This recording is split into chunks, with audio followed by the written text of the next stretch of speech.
Chào anh em thợ máy và các bạn. Nay tôi hướng dẫn lại thêm cho anh em cái vấn đề chảy dầu chảy nhớt bên lốc điện trên chiếc xe trước màn hình đây các bạn nhá. Mời các bạn chú ý theo dõi. Như những clip trước tôi cũng đã hướng dẫn cho các bạn rồi. Trong thời gian vừa qua thì rất nhiều bạn hỏi lại tôi hôm nay tôi gặp đúng cái chiếc xe này của khách. Tôi chia sẻ luôn với anh em nhé. Chỉ trong vài phút thôi anh em, mời anh em chú ý nhá. Đây là cái khu vực mà chảy dầu chảy nhớt nhiều nhất. Đó là cái chỗ này là cái mâm chặn dầu này. Chỗ này nó có hai cái phớt, một cái phớt to, một phớt nhỏ ở cái đĩa đề các bạn nhé.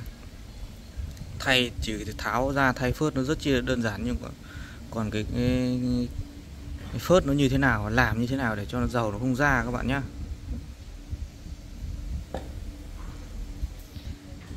Thì đây là cái mâm chặn dầu và có một cái phớt này. Bây giờ chúng ta phải thay cái phớt chỉ này là một này, cái phớt này là hai, và cái phớt ở cái đĩa đề này là ba. Tôi vừa mới tháo ra đây thì các bạn nhìn thấy này, cái phớt ở đĩa đề này, cái phớt ở đĩa đề này còn nắp ngược các bạn nhé. Nắp có đúng chiều đâu, đây là nắp ngược.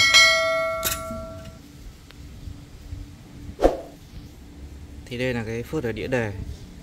Bình thường đây là mặt thuận của nó là mặt này các bạn nhé. Mặt này là mặt cho vào trong, mặt này là mặt ở ngoài, thì chúng ta phải lắp như thế này. Rồi chúng ta gõ vào thì mới là đúng. Còn đây nắp phải lắp như thế này. Lắp ngược đã sai kỹ thuật rồi các bạn nhé. Thứ nhất là nắp sai kỹ thuật, thứ hai là không biết những lý do nào nắp xuôi không được, chuyển sang nắp ngược. Theo tôi hiểu đơn giản là như vậy nhưng mà vẫn không được. Mà trong khi đó phớt thì khả năng là phớt này còn hơi lon một chút nữa anh em nhé, các bạn nhé. Đấy là cái vấn đề ở cái đĩa đề. Thay phớt khác hết luôn, thay như thế nào cho nó hết, lát nữa tôi chia sẻ tiếp. Đây đến cái mâm điện, mâm chặn dầu. Đây gọi là mâm chặn dầu đi các bạn nhé. Nó có hai cái phớt này. Đây phớt chắc là cũng thay phớt rẻ thôi, không phải phớt đắt đâu các bạn nhé. Tôi lấy cái tay không tôi cậy ra được mà phớt rất chi là cứng rồi. Rồi, hai cái phớt này.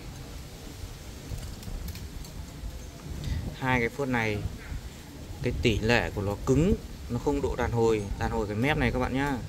Đàn hồi cái mép này nó cứng như thế này, nhưng mà cái tỷ lệ ra dầu ở những cái phớt này nó rất ít các bạn nhá.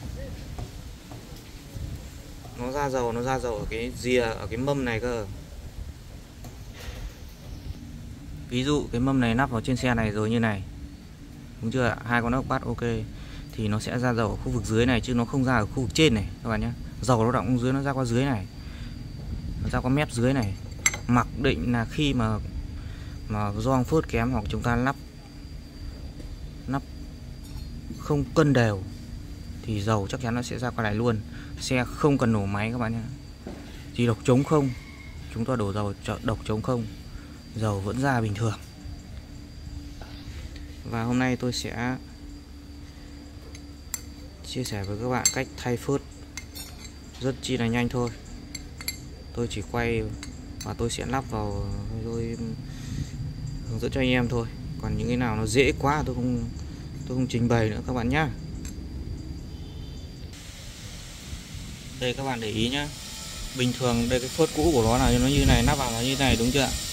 Bây giờ phớt cũ là tôi bỏ đi, tôi sẽ lắp phớt mới. Đây là phớt mới nhá các bạn nhá. Trong cái phớt mới này nó có hai loại. Một loại nó là nhỏ hơn các bạn nhé. Các bạn nhìn nó nhỏ hơn này. Đây các bạn lắp vào là nó sẽ hở ra như thế này.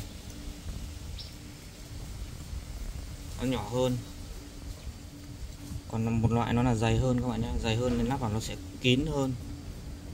Đúng chưa ạ? Đây là loại dày và nó to hơn các bạn nhìn. Hai cái phớt này nó to hơn, nó khác nhau hoàn toàn, các bạn nhìn thấy chưa? Đấy. Nếu như các bạn lắp cái phớt này, các bạn có lắp đến 10 lần nó cũng chả được các bạn nhá. Tôi sẽ không lắp phớt này, và tôi sẽ lắp phớt này. Chia sẻ cho các bạn thêm, các bạn chú ý này. Đây là tôi lắp phốt này và tí nữa tôi lắp vào xe, đúng chưa ạ?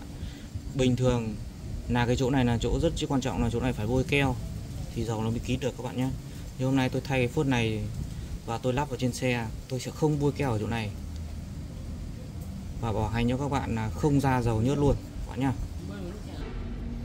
Đây nhé các bạn nhé. Thay mấy cái phốt như thế này các bạn không cần lấy xăng rửa làm gì cho nó mất việc các bạn nhé. Các bạn chỉ cần lấy rẻ sạch lau qua đây, các bạn bôi keo đóng phốt. Riêng cái phốt này là tôi sẽ không bôi keo, và tôi sẽ bôi keo vào cái phốt này luôn. Bởi vì cái phốt này, cái nguyên nhân cái khả năng ra dầu ở cái phốt này và cái phốt nhỏ này nó rất là ít. Tôi sẽ bôi keo để tôi giữ cái mép này thôi các bạn nhé. Đây tôi bôi keo vào cái phốt này thôi các bạn nhé.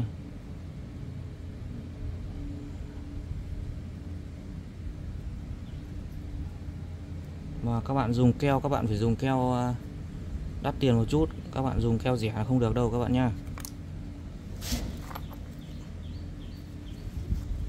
Để một lúc cho keo nó khô.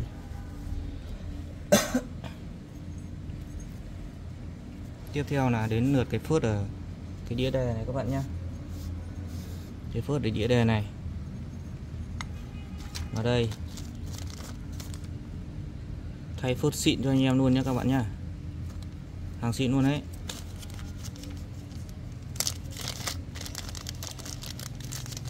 Thay xong bộ này tôi bảo hành trong 1 năm, dầu không chảy ra một tí nào các bạn nhá. Cái phốt này tương tự như vậy, các bạn cũng bôi một tí keo vào rồi các bạn đẩn nó vào là được, không cần đóng.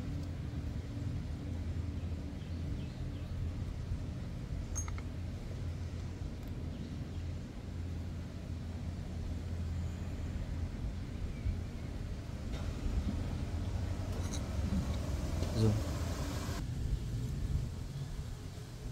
Khi keo đã khô như thế này rồi, các bạn chờ lúc keo khô này, bây giờ chúng ta chỉ cần nắp vào thôi các bạn nhé. Trước khi nắp vào các bạn vệ sinh cái mép này. Các bạn lấy rẻ sạch, các bạn vệ sinh, các bạn cậy cái keo cũ đi. Các bạn nhớ là phải cậy keo cũ đi nhá.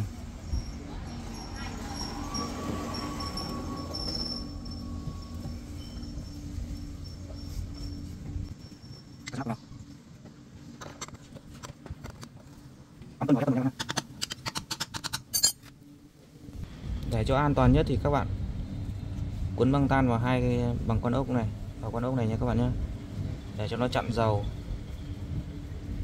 Các bạn chỉ cần quấn con dưới thôi, con trên con này các bạn lắp lên trên không cần, chỉ cần con dưới này thôi các bạn nhá. Quay.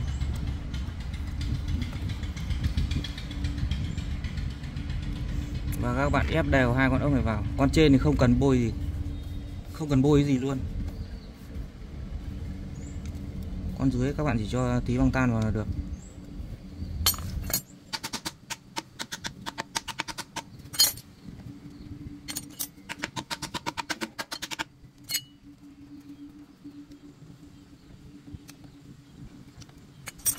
Hai con ốc này các bạn dùng túi đóng nhé. Các bạn dùng túi thường phải được trái.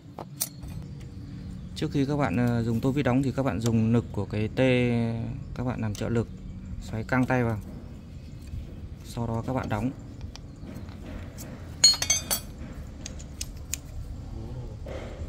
Ở đấy sao? Còn đóng vào nhé. Sau khi mà đã vào hết cái gioăng đấy rồi, các bạn lại lắp trở lại trạng thái như bình thường các bạn nhé.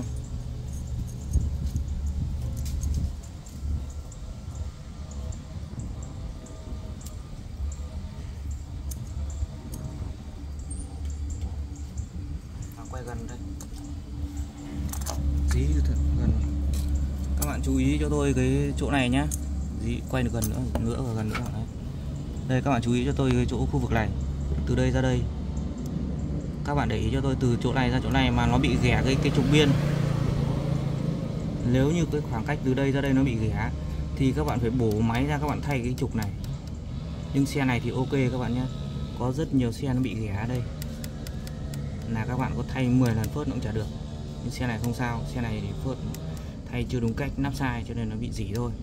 Đấy, tôi hướng dẫn các bạn nắp lại, các bạn để ý cái chỗ này nhá.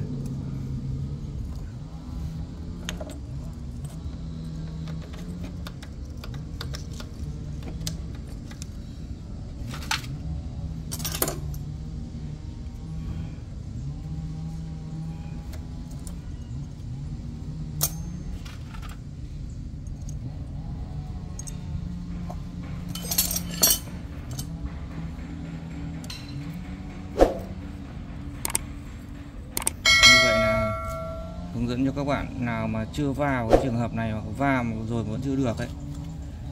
Này tôi có clip cho các bạn rồi các bạn nhá. Rất là đơn giản thôi. Chỉ trong vòng thời gian rất chi là ngắn rồi các bạn nhá. Như vậy là xong các bạn nhé. Còn mỗi cái lốc với cái mang cá này thì tôi sẽ không chia sẻ với các bạn nữa, là chỉ hướng dẫn cho các bạn chia sẻ những cái vấn đề bên trong này thôi. Đây, tôi bảo hành cho các bạn 1 năm không ra nhớt các bạn nhé.